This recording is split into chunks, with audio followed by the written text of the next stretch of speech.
কিয়ামতের আগে আগে আরো কিছু মানুষকে আল্লাহ পাক কিন্তু শূকর এবং বানরে পরিণত করবেন। এই হাদিসটা কি জানেন? হাদিসটা শুনে রাখেন। এটা আখিরুজ জামান বা কিয়ামতের আলামত সংক্রান্ত হাদিসগুলোর মধ্যে পাবেন। আল্লাহ রাসূল সাল্লাল্লাহু আলাইহি ওয়াসাল্লাম বলেছেন, কিয়ামতের আগে আগে আমার উম্মতের মধ্যে, ভালো করে শোনেন, কিয়ামতের আগে আগে আমার উম্মতের মধ্যে একদল মানুষ বের হবে যারা মদ পানকে হালাল মনে করবে। কাকে?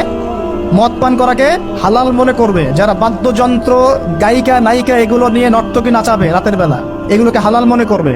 যারা অশ্লীলতা, বেহায়াপনাকে জায়েজ করে নিবে, ঠিক আছে, এরকম কয়েকটা পাপের কথা বলে নবীজি বলছেন একদিন সকালবেলা আল্লাহ পাক তাদেরকে ঘৃণিত বানরে পরিণত করবে।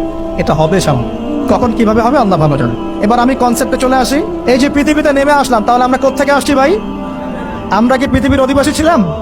আমরা জান্নাতে ছিলাম, ওখান থেকে আল্লাহ পাক পাঠিয়েছে। এবার পৃথিবীতে এসে আদম আলাইহিস সালামের যুগে খুব একটা দুর্ঘটনা ঘটে নাই, একটা ঘটেছে। কয়টা? একটা। ভাই হাবিলের কোরবানি কবুল হয়, কাবিলের অন্তর্দাহ হয়, জ্বালা হয়। কেন হাবিলেরটা কবুল হবে, কাবিলের কেন হচ্ছে না? এই হিংসার বশবর্তী হয়ে কাবিল হাবিলকে হত্যা করে ফেলে। হত্যা করে লাশটা দাফন করার পদ্ধতিও তার জানা ছিল না। আল্লাহ কাককে পাঠালেন, কাককে দেখে সে শিখলো। প্রথম দুর্ঘটনা হচ্ছে হাবিল কাবিলের দুর্ঘটনা। বলে রাখি, আজকেও নিজের ভাইয়ের বেশে বহু কাবিল মুসলিম সমাজের মধ্যে ঘুরে বেড়ায়।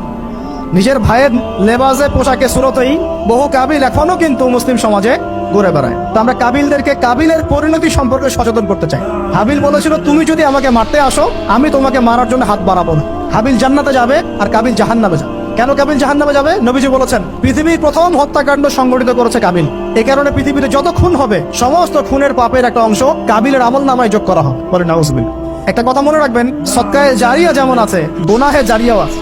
একটা মদের দোকান দিয়েছেন, যত মানুষ মদ খাচ্ছে, সমস্ত গোনার একটা অংশ আপনার কাঁধে আসছে।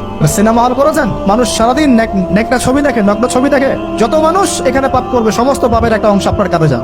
আবার একটা মাদ্রাসা করেছেন, যত মানুষ এখানে দ্বীনি ইলম শিখবে, এই নেকির একটা অংশ আপনি পাবেন ইনশাআল্লাহ। মরে গেলেও কবরে পাবেন ইনশাআল্লাহ। আল্লাহ পাক আমাদের সবাইকে সদকায়ে জারিয়া করার তৌফিক দেখ, গুনাহে জারিয়া থেকে বাঁচিয়ে রাখুন। খুব খেয়াল রাখবেন, আল্লাহ পাক আমাদের হেফাজত করুন বলি আমিন। এবার ওই যুগ শেষ, নূহ আলাইহিস সালামের যুগ।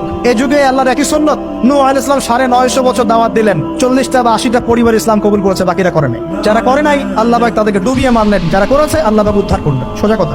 আজকে সারা পৃথিবীতে যত মানুষ আমরা বেঁচে আছি না, আমরা কোনো না কোনো ভাবে ওই 80 পরিবারের সদস্য। আমরা ভাই ভাই, আমরা ওই ফ্যামিলি, 80 ফ্যামিলির অন্তর্ভুক্ত। কিরকম করে? নূহ আলাইহিস সালামের 4 সন্তান ছিল। কয় সন্তান? এক সন্তানের নাম হচ্ছে হাম। কি নাম? হাম। হাম ছিল একটু কালো বর্ণের।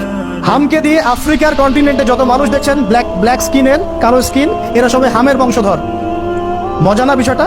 মানুষের অস্তিত্ব পৃথিবীতে, ইতিহাস, এগুলো খুব ইন্টারেস্টিং টপিক। ইতিহাস পড়তে থাকলে আপনি ডুবে যাবেন। কত কিছু বিশ্ব হয়েছে আর কত কিছু হবে সামনে।